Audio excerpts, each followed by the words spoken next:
안녕하세요. 저는 작년 새로운 출발을 한 30대 후반 여자입니다. 열차 애청자가 된 지도 꽤 오래되었네요. 늘 그렇듯 출퇴근 시 사연을 들으며 무료한 시간을 재미있게 보내고 있어요. 사연을 듣다 보니 작년에 제가 겪은 일도 들려드리고 싶어 사연을 보내봅니다. 남편과 저는 소개팅으로 만나 새싹이 돋아나던 봄에 연인으로 발전했어요. 반년 동안 뜨겁게 연애하던 저희는 동거하게 되었고 다시 돌아온 봄에 결혼을 하게 되었습니다. 남편과 저는 동거하던 집에서 신혼살림을 시작했어요. 모아둔 돈이 있긴 했지만 좀 더 모아서 가는 것이 여러모로 좋을 것 같았어요. 작은 원룸에서 시작한 신혼. 친구들은 저마다 한마디씩 했지만 저희는 행복했습니다. 여보, 어머님 우리랑 같이 살고 싶어하는 눈치시던데 어쩌면 좋아? 한두 번도 아니고 모른 척해. 우리 엄마 시원시엄마 아니야. 같이 살면 당신이 많이 힘들 거야. 그래도 될까? 그럼 정 안 되면 내가 나설 테니 너무 걱정하지 마. 하여튼 합가는 없어. 난 당신 고생시킬 생각도 없고 두 여자 사이에서 등 터질 생각도 없거든. 그럼 당신만 믿는다? 그래, 나만 믿어. 조금 많이 드센 어머님에게서 든든한 방패막이 되어주는 남편과 함께라면 원룸이 아니라 서울역에서 노숙을 해도 행복할 것 같았어요. 하지만 저에 대한 어머님의 집착 아닌 집착은 심해졌고 저는 지쳐갔어요. 그 사이에서 남편 역시 힘들어지고 있었고요. 여러 가지의 문제가 있었지만 그중 가장 힘든 것이 연락이었어요. 어머님은 제가 적어도 하루에 한 번은 전화하길 원하셨고 저는 알겠다고 대답하며 그만큼 자주 연락하길 바란다는 말이겠지 하고 대수롭지 않게 생각했어요. 저의 직은 의류 판매직이었는데 신혼여행과 매장 공사가 겹쳐 신혼여행에서 돌아와서도 매장 정리가 덜 되어 일주일 정도 더 쉴 수가 있었어요. 그동안은 저도 집에서 쉬니 어머님께 전화를 자주 드릴 수 있었어요. 하지만 출근하게 되니 바빠졌어요. 거기에다 저는 매장 매니저였기에 할 일이 더 많았어요. 그래도 잊지 않고 연락드리려고 노력했어요. 남편이 5살 때 남편의 부모님은 이혼하셨고 어머님은 어린 남편을 혼자 키우느라 고생을 많이 하셨다고 들었던 터라 더 노력했어요. 하지만 새 단장을 한 매장은 일이 넘쳐났고 저는 일에 치여 연락드리는 것을 깜빡하고야 말았어요. 다음날 출근을 하는데 문득 어머님 생각이나 전화를 드렸더니 전화 연결이 되지 않더라고요. 전 이상했지만 출근길이었던 터라 금세 잊었어요. 그날 저녁 퇴근을 하고 돌아온 남편이 곤란하다는 듯 저에게 물어오더라고요. 여보, 혹시 어제 엄마한테 전화 못했어? 나 어제 진짜 바빴어. 당신도 알지? 요즘 우리 매장 일 진짜 많은 거. 그래서 깜빡했지 뭐야? 근데 당신 어떻게 알았어?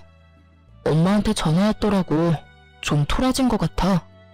남편의 말을 듣는데 왜 통화 연결음도 없이 전화가 연결되지 않았는지 알 것 같더라고요. 혹시 어머님 나 차단했어? 내가 전화 안 했다고? 남편은 멋쩍은 듯 고개를 끄덕였고 전 너무 황당하더라고요. 전화 한 번 안 했다고 며느리 전화를 차단하는 시어머님 들어는 본 적 있으신가요? 하물며 제가 노는 사람도 아니고 교대 근무에다가 직원들 스케줄까지 관리하느라 그렇지 않아도 정신이 빠지게 바쁜데 전화 한 번 안 했다고 차단이라뇨. 참나, 나 살면서 이런 경우도 처음이고 들어보지도 못해서 하는 말인데 내가 차단당할 만큼 잘못한 일이야? 당신 생각을 말해봐. 물론 아니지. 아니긴 한데 당신도 알다시피 어머니 성격이 좀 그렇잖아. 어머님 진짜 웃기신다. 당신 두고 왜 나한테 집착하셔? 전화가 그렇게 받고 싶으시면 당신한테 전화하라고 하면 되잖아. 당신한테 들은 말도 있고 해서 나도 어머님께 잘하고 싶어. 당신 말대로 혼자 고생하셨을 생각하니까 같은 여자로서 안쓰럽기도 하고 해서 말이야. 근데 이건 해도 너무하잖아. 아니, 차라리 잘 됐네. 할 말도 없는데 매일같이 전화해야 되는 거 힘들었어, 나도. 어차피 차단당한 거 나도 앞으로는 연락 안 할 거라고. 너무 흥분하지 말고 당신이 조금만 마음 넓게 써주면 안 될까? 한평생 딸 가진 친구들 보면서 부러워만 하다가 당신같이 예쁘고 착한 며느리가 생기니까 딸 같아서 친하게 지내고 싶었나 봐. 통화도 자주 하고 수다도 떨고 말이야. 딸? 당신 말 한 번 잘했다. 나 우리 엄마한테도 일주일에 한 번 전화해. 우리 엄마라고 나랑 통화 안 하고 싶겠어? 자기랑 통화할 시간에 좀 더 쉬라고. 가끔 하는 전화도 안부만 묻고 빨리 끊는다고. 근데 어머님은 통화 한 번 시작하면 2, 30분은 기본이야. 일하는 며느리 일도 못하게 그렇게 전화통 붙잡고 있는 게 딸처럼 여기서 하시는 행동이야? 당신 생각은 그래? 아니지. 미안해, 여보. 내가 이렇게 사과할 테니까 마음 좀 풀자, 응? 내가 앞으로 더 잘할게. 그러니까 마음 풀고 어머니한테 같이 가주기만 하면 안 될까? 그냥 같이 가주기만 하면 돼. 나머진 내가 알아서 할게. 뭐? 왜? 어머님이 무릎 꿇고 빌기라도 하래? 그게 아니라... 남편은 우물쭈물 말끝을 흐리더라고요. 전 그런 남편의 부탁을 무시했고 남편은 애걸복걸을 해댔습니다. 결국 전 백기를 들었어요. 알고 보니 결혼 후 제가 시어머님과 일에 치여 정신없는 동안 남편이 혼자 저희 부모님을 모시고 점심도 대접하고 용돈도 드리고 심지어 저도 깜빡한 부모님의 결혼기념일에 꽃바구니까지 보냈다고 하더라고요. 그 말을 엄마에게 전해 듣는데 그깟 사과 눈 꼭 감고 한번 하자 싶었어요. 그 흔한 공치사 한 번 없이 묵묵히 친정에 저보다 더 신경을 써준 남편인데 뭔들 못하겠냐 이런 생각이 컸어요. 거기에다 남편이 같이 가기만 하면 알아서 다 한다니 그 말을 믿어보기로 했죠. 전 주말에 연차를 내고 시댁으로 향했어요. 어머니, 저희 왔어요. 이 사람 원래 주말엔 못 쉬는데 오늘 어머니한테 온다고 연차까지 썼어요. 요즘 이런 며느리가 어디 있어? 그렇지 않아요, 어머니? 남편이 너스레를 떨며 분위기를 풀어보려 했지만 어머님은 눈길도 주지 않더라고요. 제 상식으로는 도저히 이해할 수 없었지만 이런 일로 이혼할 수도 없는 노릇이니 제가 먼저 입을 열었습니다. 어머님, 마음 푸세요. 매장도 넓힌 데다가 직원까지 더 많아져서 제가 정신이 없었어요. 남들이 들으면 하루 종일 일만 하는 줄 알겠다. 퇴근 안 하니? 퇴근하고 전화하면 되지. 그럴 정신도 없으면 일은 어떻게 하니? 어머니, 이 사람 퇴근하고 집에 와서도 저 저녁 차려주고 바로 일한다고 바빠요. 어제도 여기 온다고 새벽까지 일 마무리하고 아침 일찍 매장 들려서 정리해놓고 왔다고요. 어이구 참, 세상 일은 너 혼자 다 하는구나. 그래봤자 쥐꼬리 같은 월급 받으면서. 쥐꼬리라뇨? 이 사람이 저보다 더 많이 벌어요 이제. 뭐? 그깟 옷가게에서 그렇게나 번다는 말이야? 평소 알게 모르게 제 직업을 깔보던 어머님은 꽤 놀란 눈치였어요. 그런 어머님의 분위기를 읽은 남편은 이때다 싶은지 쉬지 않고 말을 쏟아냈어요. 그깟이 아니에요. 그래도 이름 있는 브랜드라고요. 그것도 그렇고 이 사람 그냥 직원이 아니라 매니저, 그러니까 관리직 같은 거라 성과 보수도 있어서 어떤 달은 저보다 더 벌 때도 있어요. 그러니까 그만 마음 푸시고 이해 좀 해주세요. 이 작은 몸으로 주말에도 못 쉬고 이러는데 얼마나 힘들겠어요. 이 사람 계속 잠도 못 자고 해서 이틀에 한 번씩 코피까지 쏟는다고요. 그렇게나 바빠? 너 그러다 몸 다 상하겠다. 너희 밥은 먹었니? 사실 코피까지 쏟진 않았는데 목에 핏대까지 세워대며 말하는 남편을 보며 어머님은 마음이 풀리셨는지 밥까지 차려주시더라고요. 물론 차단도 푸셨고요. 그리고 앞으로 바쁘면 굳이 하루에 한 번씩 연락하지 않아도 된다는 말까지 들었어요. 중간 역할을 톡톡히 해준 남편이 얼마나 듬직하던지 다른 건 몰라도 남편 복은 있다고 생각했었어요. 앞으로 남편 새끼가 제 뒤통수를 어떻게 칠지 상상도 못하고요. 하여튼 좋은 분위기에서 시댁 방문은 마무리가 되었고 전 이제 이런 일로 사람 피곤하게 만들 일은 없겠지 하고 안심했어요. 하지만 시어머님은 상식 밖의 사람이었고 제가 연락을 드리지 않으니 어머님이 전화를 해대기 시작하더라고요. 바빠서 전화를 받지 않으면 받을 때까지 하는 어머님. 점점 심해지는 어머님의 선 넘는 전화에 전 지쳐갔고 예민해지고 있었어요. 당연히 이래도 지장이 생겼어요. 한번 시작하면 끝날 생각이 없으신 어머님과 부재중. 본사에서 오는 연락을 놓치는 일은 다반사였고 항상 미소가 얼굴에 장착되어야 하는 제 얼굴엔 스트레스로 인해 미소 따윈 지어지지 않는 지 오래였어요. 일이 이렇게 되니 더는 참아선 안 되겠더라고요. 그래서 전 남편을 붙잡고 얘기를 했어요. 여보, 나 진짜 미치겠어, 어머님 때문에. 또 왜?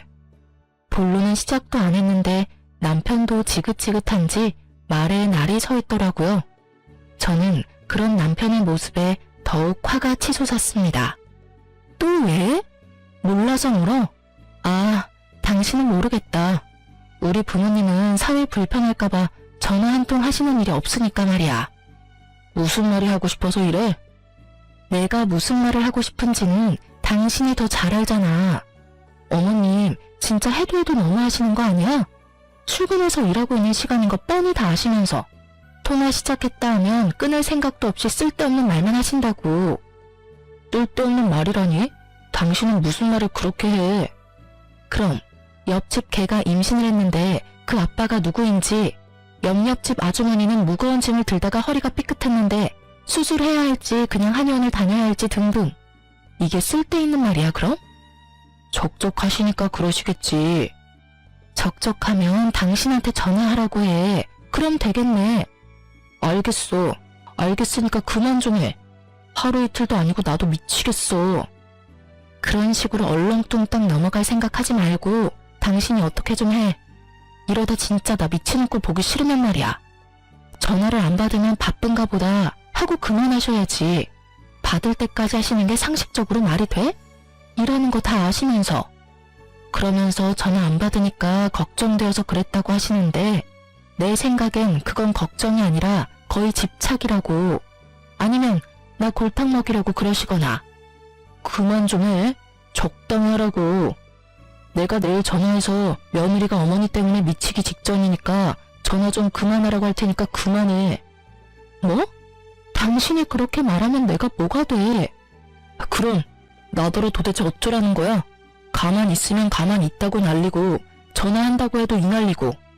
어쨌든 당신이 그렇게 원하는 대로 2번 다신 전화 못하게 할 테니까 그런 줄 알고 잔소리 좀 그만해. 여보, 야! 제 말은 이제 무시하기로 한 건지 남편은 제 말에 대답도 없이 그대로 화장실로 가 제가 잠들 때까지 나오지도 않더라고요. 아침에 일어나 출근 준비를 하는 남편을 보며 생각해보니 남편을 너무 잡았나 싶어 슬며시 말을 걸어보았지만 남편은 대답도 하지 않은 채 출근을 해버리더라고요. 그런 남편의 모습에 저 역시 마음이 확 상해버렸어요. 이후 꼭 필요한 말이 아니면 대화조차 하지 않았고 그런 날이 생각보다 길어졌어요. 좁은 원룸, 피할 곳도 없는데 말도 한마디 하지 않고 살려니 정말 답답해서 미쳐버릴 것 같더라고요. 하지만 절대 제가 숙이고 들어가고 싶지 않았어요.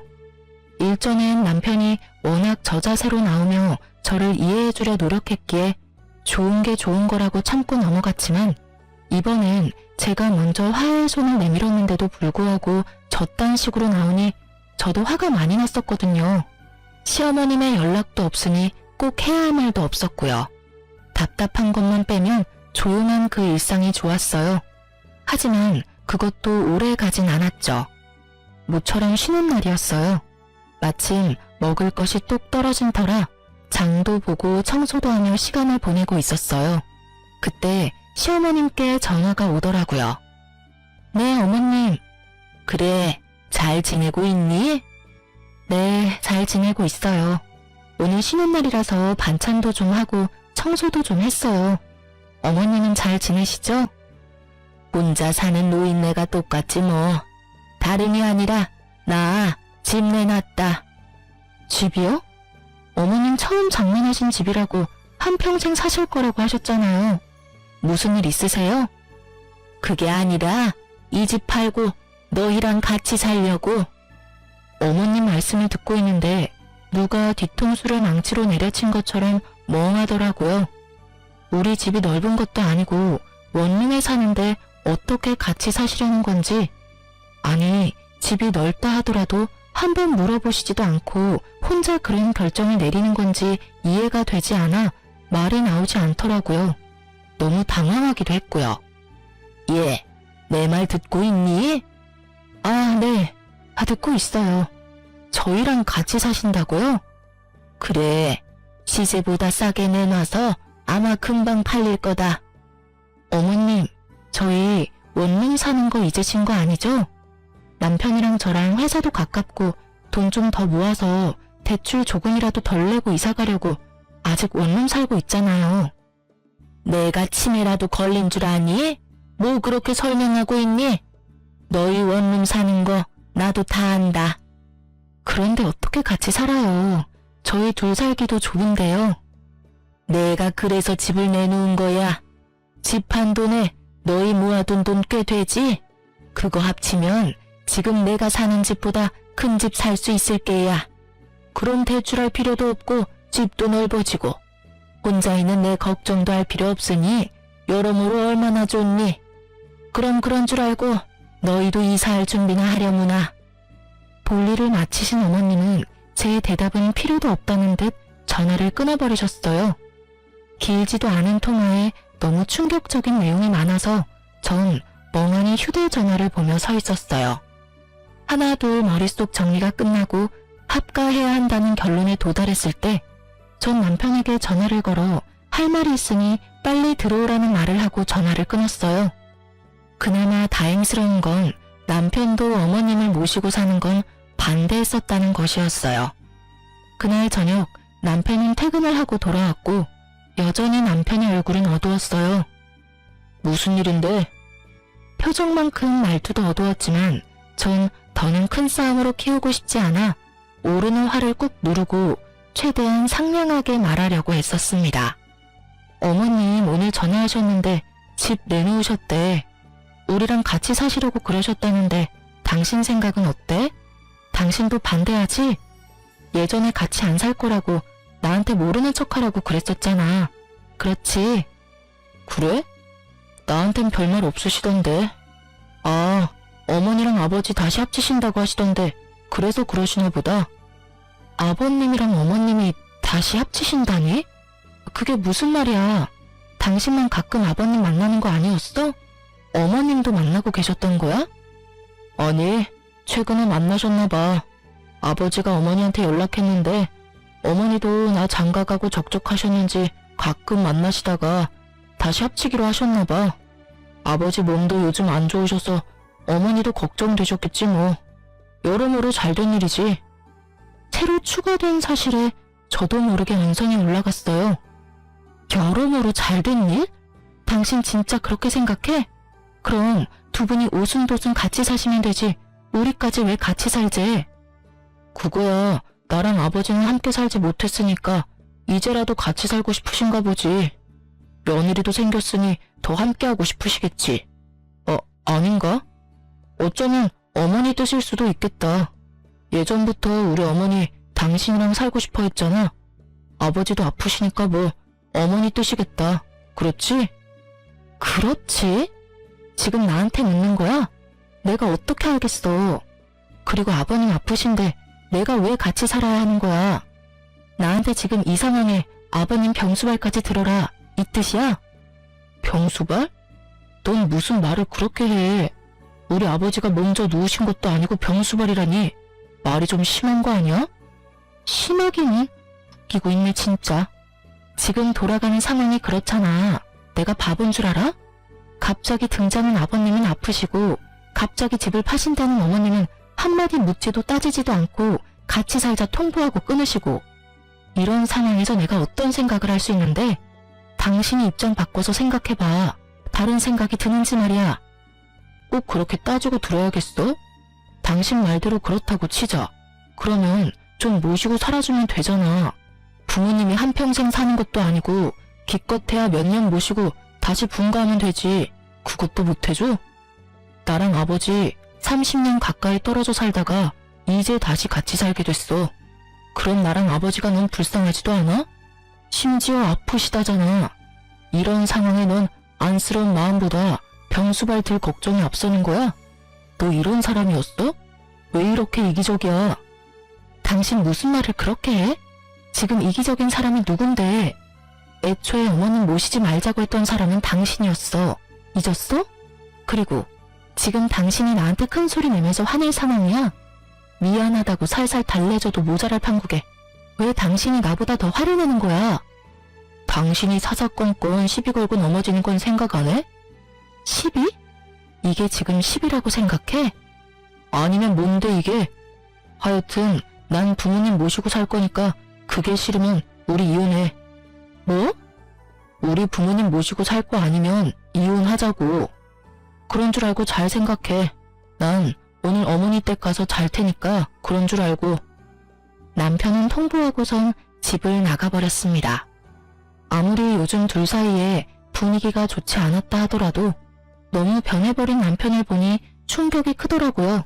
그리고 이런 일로 이혼이란 단어가 나올 거라고 생각도 안 해봤던 터라 충격이 더 컸어요. 생각지 못한 남편의 초강수에 고민이 되더라고요. 전 그때까지 남편을 사랑했고 이런 일로 헤어지고 싶지 않았으니까요. 하지만 일방적인 통보뿐인 합가도 하고 싶지 않았어요. 이기적이라 손가락질 받아도 싫은 건 싫었어요. 딱히 제가 이기적이라 생각되지도 않았고요. 고민으로 밤을 지새웠고 남편은 진짜 들어오지 않더군요. 전 같이 일하는 직원에게 양해를 구하고 시댁으로 향했어요. 어머님과 대화를 나눌 필요가 있다고 생각했거든요. 시댁이 골목 안에 있었던 터라 택시에서 내려 좀 걸어야 했어요. 머릿속으로 어머님과 나눌 대화를 정리하며 걷고 있는데 멀리 익숙한 사람이 보이더라고요. 설마 하는 마음으로 가까이 다가갔고 익숙해 보이던 사람은 남편이었어요. 전 황급히 차 뒤로 몸을 숨겼어요. 남편 혼자가 아니었거든요. 처음 보는 여자와 다정히 손을 잡고 시댁에서 나와 행복한 미소를 지으며 제가 숨은 차 옆으로 지나치는데 제 두 눈으로 보고도 믿고 싶지 않았어요. 저는 어느새 두 사람을 쫓고 있었고 두 사람은 다행히 멀지 않은 곳에 있는 카페로 들어가더라고요. 전 때마침 카페로 들어가는 무리에 몸을 숨겨 두 사람 모르게 가까운 곳에 자리를 잡고 앉을 수 있었어요. 그리고 들려오는 두 사람 대화는 충격, 경악 그 자체였어요. 자기야, 그럼 우리 결혼하면 어머님이랑 아버님이랑 모시고 살아야 해? 자기가 힘들더라도 한동안은 그래야 할 것 같아. 너무 걱정하지 마. 내가 자기 힘들지 않게 많이 돕고 중간 역할도 잘할게. 그리고 우리 엄마 남의 자식 귀한 줄 아는 사람이야. 잘 대해주실 거야. 아버지도 물론 잘해주실 거고. 자기도 방금 봤으니까 알 거 아니야. 저랑 아직 이혼하기로 한 것도 아닌데 벌써 시댁에 인사를 드리고 온 듯 결혼 얘기가 한창이더라고요. 당장이라도 달려가서 두 연놈을 박살을 내고 싶었지만 꾹 참고 두 사람 대화를 더 들어봤어요. 하긴 두 분 다 좋으시더라. 다정하게 잘 대해주시고. 그럼 한 1년만 모시고 나오자. 알겠지? 그럼. 괜히 너랑 헤어지고 이상한 여자랑 결혼해서는. 너랑 헤어지고 내가 얼마나 힘들었으면 그런 여자를 만났겠냐? 그러니까 내가 다시 만나자 했을 때 만났어야지. 괜히 다른 여자 만나보겠다고 소개팅이나 하고 다니고. 내가 그 꼴 보기 싫어서 회사도 옮겼던 거야. 그런데 왜 다시 돌아왔대? 과장님이 다시 돌아오라고 계속 연락이 오기도 했고 자기가 나 말고 다른 여자랑 얼마나 잘 먹고 잘 살고 있나 궁금하기도 해서 돌아왔지. 나도 멋진 남자 만나서 잘 사는 모습 보여주려고 했는데. 그러는 여자가 회식 때 그렇게 노골적으로 모텔 가자고 꼬셨어? 그래서 싫었어? 싫긴. 자기가 그러지 않았으면 내가 꼬셨을 건데? 서로 얼마나 좋아 죽는지 남편 새끼와 상간녀는 찰싹 붙어서 떨어지질 않더라고요. 주변 눈치도 안 보고 대놓고 하는 애정 행각에 지나가는 사람들의 수근거리는 소리가 끊이질 않았죠. 결국 두 사람에게 카페 직원이 가서 한 소리를 하고 나서야 멈춘 듯 했어요. 저기 손님, 여기서 이러시면 안 됩니다. 다른 손님들이 불편하다고 하세요. 네? 아, 네. 아이, 쪽팔려. 그러게 그만하라고 했잖아. 멈출 수 없는 걸 어쩌겠어. 으이그. 그래서 이혼은 언제 할 수 있는 거야? 그 여자가 순순히 해줄까? 해줄 거야. 독한 년이라 절대 부모님 모신다고 할 리 없다고. 어제도 얼마나 따지고 드는지 내가 왜 그딴 년이랑 결혼했나 모르겠어. 으이그, 앞으로 나한테 잘해. 알겠어? 나 같은 여자가 또 있는 줄 알아? 알겠어. 두말하는 잔소리지. 그래요. 두 사람은 남편이라는 새끼가 절 만나기 전 헤어졌다가 상간녀가 회사로 돌아오면서 만나기 시작했더라고요. 어느 날부터 회사 회식이 잦더니 다 이유가 있었더라고요. 갑자기 태도를 바꿔 이혼하자고 소리치던 이유도요. 불륜이 부끄럽지도 않은지 큰 소리로 잘도 짓거려준 덕분에 힘들이지 않고 상황 파악은 되었지만 앞으로 어떻게 해야 할지, 어떻게 하면 이 난관을 헤쳐나갈 수 있을지 아무 생각도 나지 않았어요. 이 채널에 올라온 다른 사람들의 사연을 들으며 다들 왜 저렇게 사냐고, 나 같으면 저렇게 안 산다고 했던 과거 저의 모습이 떠오르며 반성하게 되더라고요. 그러면서도 전 애청자답게 그간 들어왔던 통쾌했던 복수를 떠올리며 저의 복수를 계획했어요. 이래봬도 제가 열차 애청자인데 그냥 순순히 이혼해줄 수는 없었으니까요. 그날 밤 집으로 돌아온 남편 새끼에게 말했어요. 이혼하자. 정말? 나랑 이혼할 수 있겠어? 그깟 이혼하면 되지. 뭐 큰일이라고. 그리고 당신이 이혼하자고 해놓고 왜 그렇게 놀라? 왜? 하기 싫어? 아니, 난 당신이 이렇게 쉽게 이혼한다고 할 줄 몰랐지. 누가 그래? 쉬웠다고. 나도 쉽지 않았어. 하지만 어쩌겠어. 난 합가할 생각이 없고 당신은 죽어도 합가를 하겠다는데. 남들이 들으면 그깟 문제로 무슨 이혼까지 한다고 할 수도 있지만 우리한텐 그깟 문제가 아니니까 어쩔 수 없지. 그래. 그러면 법원은 언제 가지? 서류 여기. 내가 다 적어뒀으니까 당신은 도장만 찍으면 돼. 오늘은 여기서 자고 내일 일찍 법원 가자. 당신이 침대에서 자. 난 일이 바빠서 오늘도 밤새야 할 것 같아. 어? 오, 알겠어. 아, 그리고 이거 기억하지? 남편은 제 손에 들린 종이 한 장을 보더니 얼굴이 새파랗게 변하더군요. 이거 그냥 장난 같은 거였잖아. 장난? 넌 5천만 원이 장난이야? 남편은 저와 결혼한 지 얼마 되지 않았을 때 비트코인으로 돈을 날렸고 제가 그걸 메꿔준 적이 있었어요. 그땐 장난처럼 썼던 각서 한 장이 이렇게 쓰일지 몰랐지만 결과적으로는 천만다행이지 뭐예요. 여기 이런 내용이 있어. 만약 우리가 이혼하게 될 시 을은 갑에게 빌렸던 5천만 원을 일시불로 상환하고 이자 역시 일시불로 상환한다. 이자는 이금융 최고이자로 계산하고 기간은 빌려준 시점부터 돈을 완납하는 시점까지로 한다. 그러니까 잘 계산해서 통장으로 입금해. 내일까지 입금 안 되면 고소할 테니까 그렇게 알고. 그러면 먼저 자. 난 씻고 일할 테니까. 전 혹시나 개거품 물고 달려들 수도 있는 남편을 피해 화장실로 대피했고 밖에서 어떤 소리가 들려와도 절대 나가지 않았어요. 몇 시간이나 흘렀을까요? 어떤 인기척도 들리지 않아 나가보았더니 속편히 자고 있더라고요. 그런 남편 새끼의 휴대전화를 뒤져보았어요. 그 멍청한 놈은 그 흔한 패턴도 해놓지 않았고 상간녀와 나눈 대화도 지우지 않았더라고요. 심지어 사진까지 있었어요. 그 멍청함이 얼마나 고맙던지. 전 외도 증거들을 손쉽게 손에 넣었고 다음날 아침 이혼할 생각에 들뜬 남편에게 또 한 방 먹일 수 있었어요. 이제 갈까? 근데 당신 대출은 얼마까지 돼? 내 대출은 갑자기 왜? 당신이 나한테 위자료 줘야 할 텐데 빌린 돈도 있고 하니까 아무래도 대출 한도에 간당간당할 것 같아서 그러지. 내가 당신한테 위자료는 왜 줘? 당신 바람 피운 거 나 다 알고 있어. 증거도 다 있으니까 발뺌할 생각 같은 거 하지 말고. 난 택시 타고 법원 갈 테니까 당신은 차 끌고 오든가 알아서 해. 오면서 대출도 좀 알아보고. 그럼 이따가 봐. 야, 잠시만. 내가 그럴 돈이 어딨어. 그래도 양심은 있네. 바람 피운 건 부정 안 하는 거 보니까. 아, 맞다. 그리고 나 상간녀 소송도 할 거니까 그년한테도 좀 전해줘. 돈 준비하라고. 알겠지? 그럼 나 먼저 간다. 제 뒤통수에 대고 욕을 어찌나 하는지. 그 욕을 다 들으면서 집에서 나오는데 화는커녕 웃음이 터져나왔어요. 어찌나 통쾌하던지. 여기서 복수가 끝이냐고요? 그럴 리가요. 제가 여기 애청자인데 이깟 위자료 좀 뜯어냈다고 통쾌하겠으며 복수가 될까요? 제 복수는 이제부터 시작이었어요. 저의 계획대로 이혼은 잘 진행되었고 빌려주었던 돈과 더불어 위자료도 다 받았어요.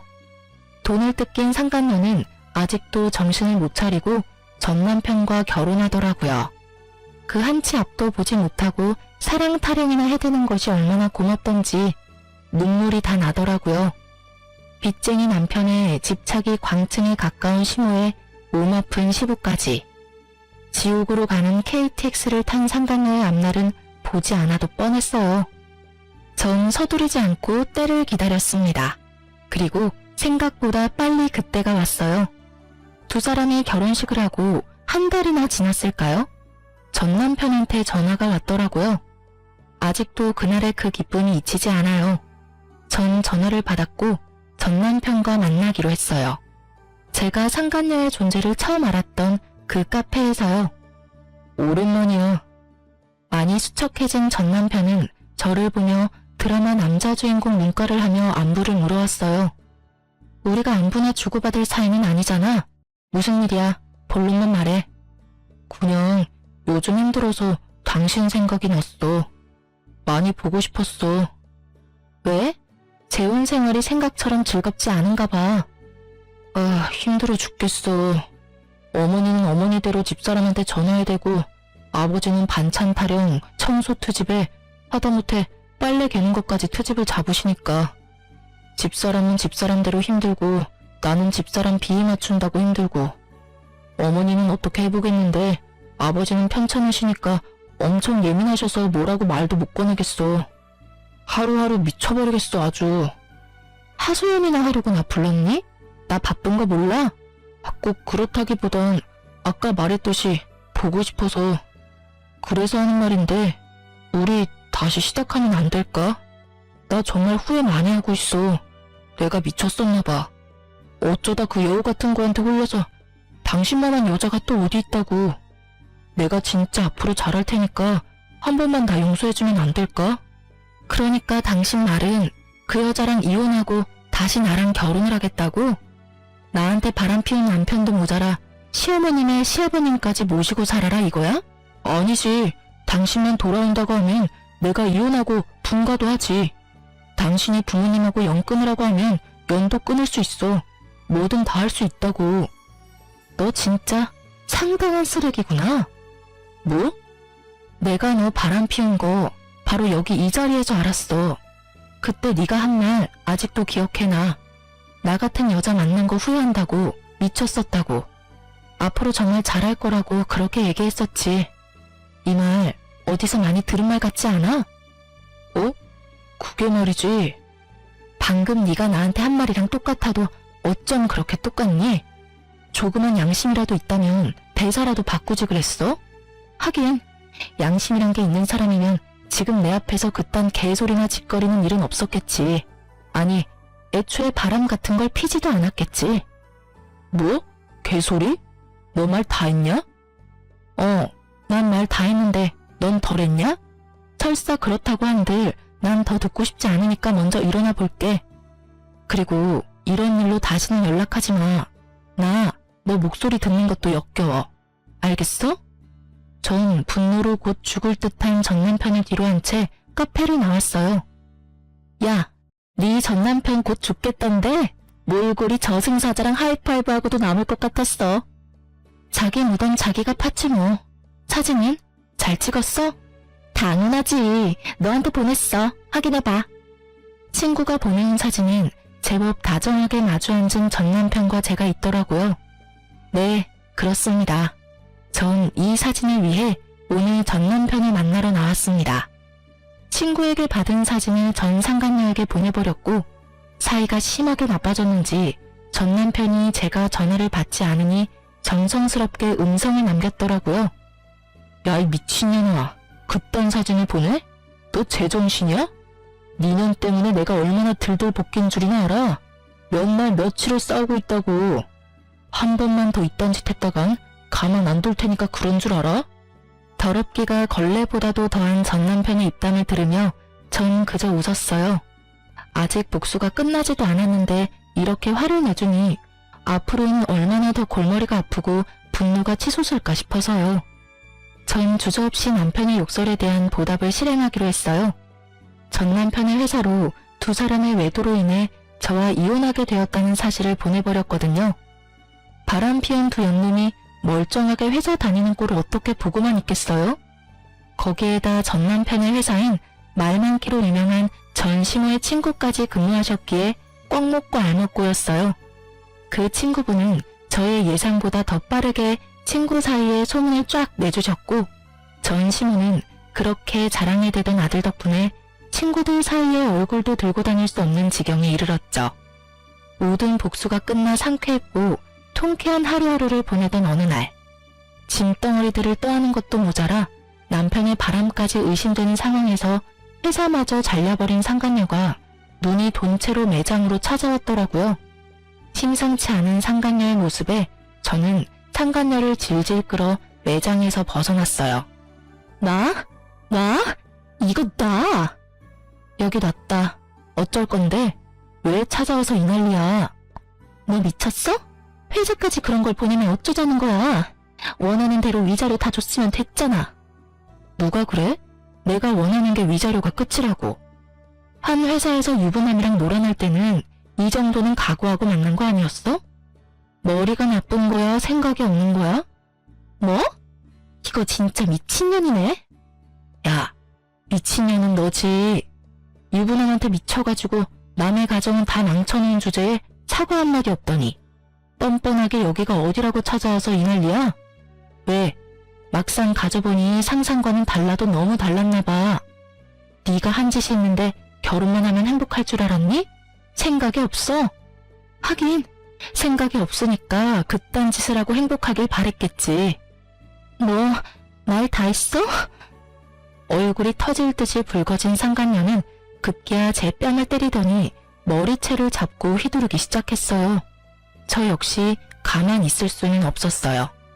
단연간 의류박스를 옮기며 차곡차곡 정립했던 팔뚝 힘을 쓸 때가 왔고 전 아낌없이 그 힘을 사용했어요. 한 손으론 상간녀의 머리채를 한 움큼 잡아 흔들었고 한 손으론 주먹을 꽉 쥐고 마구 휘둘렀어요. 발도 쉬게 할 순 없어서 발길질도 좀 했네요. 얼마나 신나게 때렸는지 정신을 차려보니 상간녀가 벌벌 떨더라고요. 저도 얼굴 여기저기 긁히긴 했지만 저의 압도적인 승리인 건 확실했어요. 너 내가 가만 안 둘 거야. 경찰에 신고할 거라고. 때리기도 네가 먼저, 머리채도 네가 먼저 잡은 거 잊었니? 멍청하다 하니까 진짜 멍청한 말만 골라서 한다. 멍청한 년. 그리고 나 위자료 덕분에 돈 많아서 신고한다고 협박해대도 겁도 안 난다 야. 아 맞다. 나 네 남편 새끼한테도 돈 많이 받았지? 알려나 모르겠는데 나한테 빌린 돈이랑 위자료 준다고 그 새끼 대출 꽤 받았을 텐데 회사까지 잘려서 어쩐데? 그래도 뭐 두 사람 아직 젊으니까 어떻게 해서든 헤쳐나가면 되겠지. 안 그래? 뭐? 대출? 그 인간 대출까지 있단 말이야? 어머, 몰랐니? 아마 한도 끝까지 받아서 나 줬을 텐데. 완전히 속았어. 이게 다 너 때문이야. 다 너 때문이라고. 내가 가만히 있을 줄 알아? 네가 나한테 보낸 사진 그거 네가 다니는 매장 본사에 다 보내버릴 거야. 나도 너 매장 시켜버릴 거야. 그리고 나도 상간녀 소송할 테니까 너 각오해. 알겠어? 상간녀 같은 소리 한다. 겨우 그 정도로 상간녀 소송을 할 수 있을 것 같아? 내가 네 남편이랑 안고 있니? 아니면 하다못해 손이라도 잡고 있니? 그냥 마주 앉아있는 걸로 상관녀 소송? 마음대로 해봐. 난 네 남편이랑 아무 사이도 아니라는 증거가 차고도 넘치니까 명예훼손으로 고소당하고 싶으면 마음대로 해보라고. 그리고 앞으로 2번 다시 찾아오지 마. 또 찾아와서 이딴 짓 하면 네가 좋아하는 그 신고 내가 해줄 테니까. 알겠어? 그리고 네 팔자 네가 꼬아놓곤 누구 탓을 하고 난리래? 앞으로는 똑바로 살아. 남의 탓 좀 그만하고. 절규에 가까운 상간녀의 고함을 마지막으로 진짜 제 복수는 끝이 났어요. 그렇지 않아도 한 대 쥐어 패고 싶었는데 어찌 알고 찾아온 것인지 상간녀는 처음부터 끝까지 저에게 참 고마운 사람이었어요. 덕분에 그 지옥 같은 집구석으로 기어들어가지 않고 벗어날 수도 있었고 전 남편도 손쉽게 떼어낼 수 있었으니까요. 꼴에 자존심만 센 남편은 여기서 들은 사연처럼 저를 찾아와서 빌거나 그러진 않더라고요. 혹시나 찾아오면 얼굴에 물도 쏟아주고 따기도 한 대 날리려고 했거든요. 물에 홀딱 젖은 그 꼴을 못 봐서 아쉬웠는데 전 남편은 더 비참한 꼴로 살고 있더라고요. 얼마나 더 저에게 통쾌함을 주려고 전 시모가 친절하게 연락을 해주더라고요. 자기 아들이 얼마나 비참한 꼴이 되었는지 알려주시더라고요. 이 나쁜 년아, 너 때문에 내 아들이 어떻게 됐는지 알아? 제가 어떻게 알겠어요. 전 이혼했는데요. 너 같은 년 때문에 내 아들이 알코올 중독자가 됐다고. 그 잘났던 내 아들이 네 년 때문에 또 이혼당하고 취업은커녕 집구석에서 온종일 술만 퍼마시고 있다. 이제 속이 후련하니? 꼭 이렇게까지 했어야만 했어? 제가 했으면 뭘 얼마나 했다고 그러세요. 저도 저 나름대로 자제라는 걸 했다고요. 뭐? 자제? 회사로 불륜 증거까지 다 뿌려서 우리 아들 회사도 잘리게 만든 주제에 자제? 네, 자제요. 아줌마 아들이 미쳐버렸는지 저한테 입에 담지도 못할 쌍욕을 음성사서함에 남겨뒀더라고요. 휴대폰 들고 경찰서 가서 확 신고해버릴까 하다가 그간 살았던 정도 있어서 참아줬네요. 이 정도면 크게 자질한 걸 한 것 같은데 아줌마 생각은 어떠세요? 뭐? 아줌마? 이 인연이 드디어 미쳤구나. 그럼 이혼한 마당에 제가 예전처럼 어머님이라고 상냥하게 불러드릴 줄 아셨어요? 지금 제가 존댓말로 아줌마라고 하는 것도 저한테 고마운 줄 아세요, 아줌마? 뭐? 이 인연이 진짜. 너 지금 어디야? 내가 당장 찾아가서 니년 머리채를 다 뽑아줄 테니. 아, 그냥 제가 가드리죠 뭐. 머리채 다 뽑히러 가는 대신 바로 경찰에 신고할 테니 그런 줄 아시고 뽑으세요. 그리고 합의는 없다는 것도 잘 기억하시고요. 어때요? 이래도 제가 보고 싶으세요? 이 천하의 못된 년 같으니라고. 그리고 아까부터 자꾸 년년 그러시는데 욕설도 신고할 수 있는 거 아시죠? 그래서 하는 말인데 이것도 다 녹음 중이에요, 아줌마. 아들이랑 한 묶음에 엮여서 경찰 신고하기 전에 욕은 그만하고 전화 끊으세요. 남은 여생 아주 편안하게 감방에서 사시기 싫으시면 2번 다시 전화도 하지 마시고요. 아시겠어요? 협박에 겁이 나긴 했는지 그 뒤론 연락이 오는 일은 없었습니다.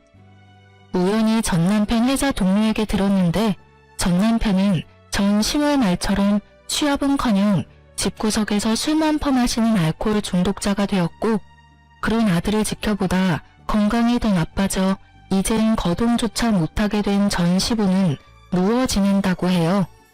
그런 두 사람의 수발을 드느라 전 시부는 죽지 못해 사는 삶을 살고 있다고 하고요. 그리고 이혼을 한 상간녀는 취업이 안 돼 이런저런 알바를 전전하다 최근에 바에서 일하는 걸 봤다고 하네요. 남자 없이 못 살 것 같더니 딱 맞는 직장 얻어갔다고 했네요. 저의 이혼과 복수는 나름 통쾌하게 끝이 났어요. 그 덕분인지 전 하는 일마다 술술 풀리더라고요. 미소가 생명인 서비스직에 아주 큰 도움이 된 이혼이었어요. 저의 얼굴엔 미소가 떠나지 않았고 매장 매출도 어마어마했어요. 스트레스 받거나 신경 쓸 일이 없어 일에 매진했더니 제 앞날이 밝아지더라고요. 이제 곧 본사로 출근까지 하게 되었어요. 제가 계속 욕심냈던 서비스 교육팀장으로 승진 발령이 났거든요. 아, 그리고 저 드디어 제 집이 생긴답니다.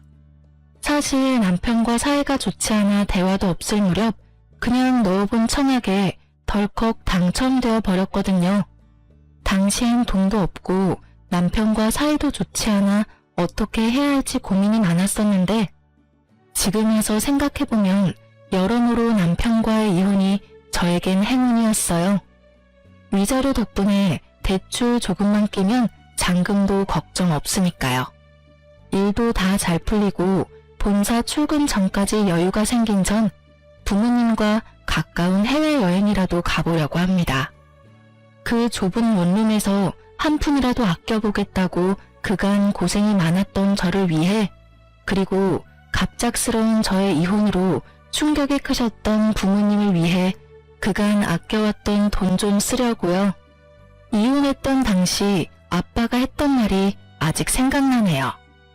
나한테 네가 어떤 딸인데 감히? 너도 그래. 진작이 아빠한테 말했어야지. 아빠한테 말해 뭐해. 속만 더 상하지. 그땐 많이 속상하고 힘들었는데 이제 괜찮아요. 충분히 다 되돌려줬어. 네가 그렇게 생각한다면 됐어. 우리 공주 이제 새롭게 출발할 일만 남았네. 그러면 다 훌훌 털어내고 앞만 보며 나아가. 그깟 것들 욕하면서 이렇게 할 걸 저렇게 할 걸 후회하며 시간 낭비하지 말고 지나간 일은 보내주고 앞으로는 공주 생각만 하면서 즐겁게 즐기면서 살아. 그렇게 살아도 짧은 것이 인생이야. 알겠지? 아빠. 그래, 우리 공주는 꼭 행복할 거야. 꼭 그럴 거야. 아빠의 말씀에 마법이라도 걸려 있었던 것인지 전 요즘 행복해요. 혼자라는 자유가 이렇게 즐겁고 행복한데 그땐 왜 고민했나 몰라요. 요즘 같아선 이혼을 잠시라도 고민했던 과거 저에게로가 무슨 고민을 그렇게 하냐고 하며 뒤통수를 한 대 쥐어받고 싶은 만큼 제 삶에 만족합니다. 이제 새로운 직장과 새로운 집에서 제대로 새 출발해보려고 합니다. 이 사연을 보내는 것을 마지막으로 힘들었던 과거는 잊으려고요. 긴 제 사연 들어주신 모든 분 감사합니다. 새해 복 많이 받으세요.